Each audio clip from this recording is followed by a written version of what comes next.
Okay, reading zone, Jacob and the Kaha bird. And before you start reading, it's always a good idea just to have a little glance at some of the pictures to get a feel for maybe what kind of setting there is for this story, or maybe what might happen a little bit. And this story is what you would call, it's kind of a bit of a fable, which is a story which has a bit of a moral aspect, or kind of a lesson. It's almost, the story is trying to teach us something about how we should behave. Now, actually, I'm not sure if it's Jacob or Jakub, so maybe I'll go with Jakub. Jakub was a fisherman. He was sad because he was too old to travel on the trawlers and fish at sea. So the trawlers are those big boats that go around and they trawl by dragging nets along to sweep up all the fish. He decided that he would only fish in the river. Every morning, Jakub rose early. He went to the river, sat on a rock, and cast out his line. So we see him here after casting out his fishing line. Then he waited for the fish to bite. There was a market in the village where Jakub lived, and every evening he went there to sell whatever fish he had caught. There were very few fish in the river. Jakub was earning very little money. One hot day, Jakub was sitting in his usual spot, feeling very weary. Weary, of course, means kind of tired and worn out. Suddenly he noticed a beautiful silver bird standing on the rock beside him. He could not believe his eyes. It was the Kaha bird.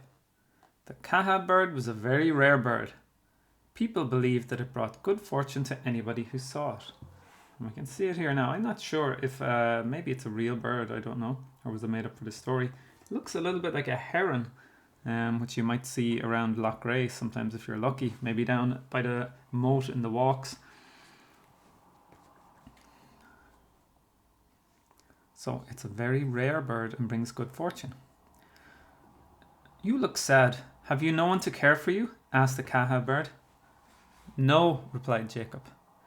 I'm tired because I fish from early morning to late at night and earn very little money for food.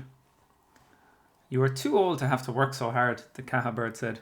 From now on, I will care for you. I will leave a large fish on your doorstep every day.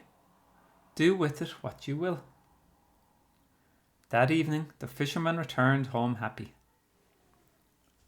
True to her word, the very next evening, the bird left a large fish on Jakub's doorstep.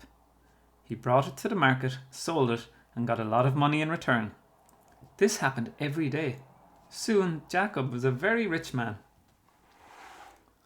One evening, as he left the market, Jakub overheard a group of people talking. The king has heard of a great bird called a Kaha bird. If anyone can help him capture it, he will reward that person well, they said. Jakub joined the crowd and asked if anyone knew why the king wanted the Kaha bird. One man replied, The king is losing his sight. A wise old man has told him that he will regain his sight if a Kaha bird is killed. The king has promised half his kingdom and half his wealth as a reward to anyone who can help him capture the bird. So the kingdom are the lands that the king owns, that he's in charge of, and half his wealth. Well, his wealth could be any mix of all the money and coins or jewelry or treasure or buildings he has. So half his kingdom and half his wealth as a reward to anyone who can help him capture the bird. The old fisherman had become greedy. He went to the king and told him that he could help him capture the bird. The king was very pleased and ordered his soldiers to go to the old man's house that evening.